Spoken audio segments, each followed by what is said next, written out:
ৰাইজ আজি ভাৱৰীয়া দেশেই নাট ঘৰ কোনে কি ভাও ল'বা আহা সময় যে তাকৰ ৰাইজ আজি ভাৱৰীয়া দেশেই নাট ঘৰ কোনে কি ভাও ল'বা আহা সময় যে তাকৰ।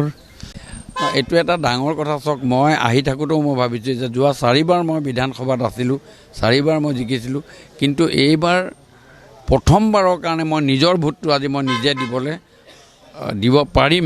সেইটো মোৰ কাৰণে আটাইতকৈ গণতন্ত্ৰত ডাঙৰ মোৰ কাৰণে এটা হেৰি, আৰু যিহেতু মই ভোটেই দিব পৰা নাছিলোঁ মই নিজক, আৰু আজি কিন্তু মোৰ নিজৰ ভোটটো কিছু সময়ৰ পাছতে মই দিম। মই লাইনত আছোঁ আৰু মই ভাবোঁ যে ৰাইজ আহক, সোনকালে ওলাই আহক।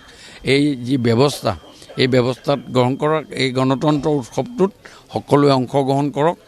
আৰু যদি চাইছোঁ 77% ভোট যদি পল হয়, তেতিয়াহ'লে মই প্ৰায় 1 লাখতকৈ অধিক ভোটত জয়লাভ কৰিম। প্ৰত্যাহ্বান যিখিনি আহিব ডিব্ৰুগড়ৰ কাৰণে, সেইখিনিতো গ্ৰহণ কৰিবই লাগিব বা কৰিম।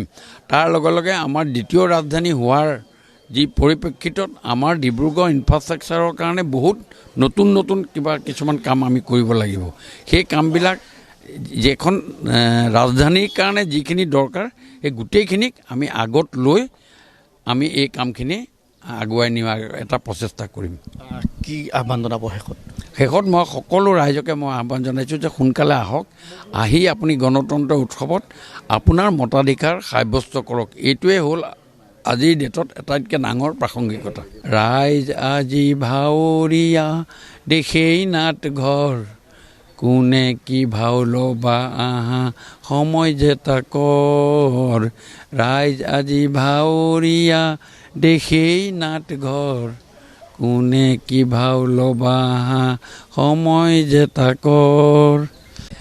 এইটো এটা ডাঙৰ কথা চাওক, মই আহি থাকোঁতেও মই ভাবিছোঁ যে যোৱা 4বাৰ মই বিধানসভাত আছিলোঁ, 4বাৰ মই জিকিছিলোঁ, কিন্তু এইবাৰ প্ৰথমবাৰৰ কাৰণে মই নিজৰ ভোটটো আজি মই নিজে দিব পাৰিম।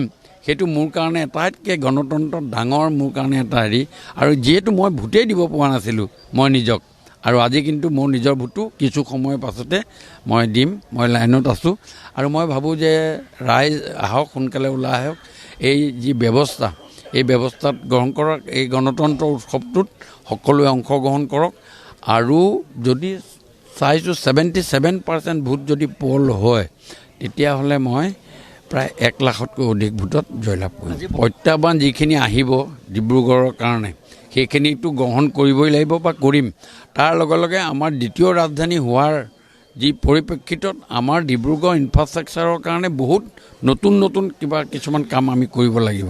সেই কামবিলাক যিখন ৰাজধানীৰ কাৰণে যিখিনি দৰকাৰ, সেই গোটেইখিনিক আমি আগত লৈ আমি এই কামখিনি আগুৱাই নিয়াৰ এটা প্ৰচেষ্টা কৰিম। কি আহ্বান জনাব শেষত মই সকলো ৰাইজকে মই আহ্বান জনাইছোঁ যে সোনকালে আহক, আহি আপুনি গণতন্ত্ৰ উৎসৱত আপোনাৰ মতাধিকাৰ সাব্যস্ত কৰক। এইটোৱে হ'ল আজিৰ ডেটত আটাইতকৈ ডাঙৰ প্ৰাসংগিকতা।